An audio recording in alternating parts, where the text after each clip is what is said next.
Hi again. So now I'm going to talk about the water hookups. So this is a city water connection hookup. So when you arrive at a camping location, so make sure you have a city water connection. I mean, you have a water and electric hookups. I would prefer to have that because it's nice to have a water connection and the electric connection. Because if you don't have an electric connection, you will be restricted only to use the generator, because many of the appliances, the microwave and the electric outlets, they run on 110 volts.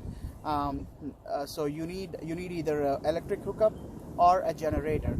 So, and again, water, there is a fresh water tank. When we give, it comes full. It has like a 40-gallon capacity. But if you're camping for more than a day, you might need more water. So it's good to have a water connection. So this is a regular garden hose connection. The regular garden hose, it goes into it, and this knob, you need to turn it left to tighten it. So the garden hose, the water connection pipe, it goes into it, and try to turn left. That will tighten the connection. And we are also supplying some white tape that goes on the threads of the pipe. If the connection is loose, sometimes there is a water leak. If you want to avoid that, I'm providing some white tape that goes on the thread. So yeah, so this is the city water connection. Like I said, you can apply the white tape to avoid any leakages, and you can tighten it by turning this left. Turns towards right.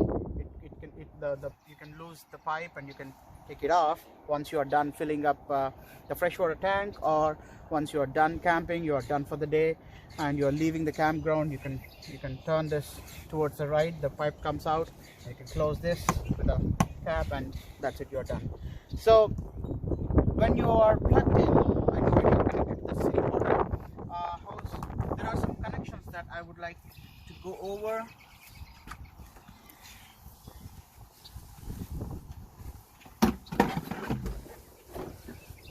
So here, these are the fixtures. These are the modes that you need to make sure you are in the right mode when you are connected to water. So right now the knobs are in 3 and 5 positions. You see, the 3 is this position, 5 is this position. So right now it's in 3 and 5. That means it's in the normal position. So when you are at a campground, you have connected your water line to the outlet over there, to the city water outlet, and when you want to use directly the water that is coming out of the that is coming from the campground, you need to put that in the city fixtures 2 and 6. So this knob will go here, you turn it, it goes to 2, and this knob 6 position is this side. So it needs to be in 2 and 6 position if you're directly using the water from the campground when you're connected to the water line. If you want to fill up the freshwater tank, then it needs to be in 1 and 6 position. So this knob goes here, if you turn it, it will be 1, and this one to the 6th position. So in that position, you are filling up the freshwater tank, which is on the RV. So most likely, if you have a water connection, you'll be using the 2 and 6, the city fixtures. So you'll put it in city 2 and 6, and you will use the campground water directly, not from the fresh tank, but you'll directly use the city fixtures. I mean the campground water.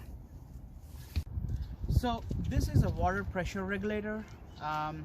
So make sure you put this water pressure regulator to the city water when you are plugged into the city water connection, because the city water connection, they have a very high pressure. They will be pumping the water with a very high pressure because it's a campground. They are all connected. So if you connect without this water pressure regulator, the water pressure that comes into the RV can blow up the lines.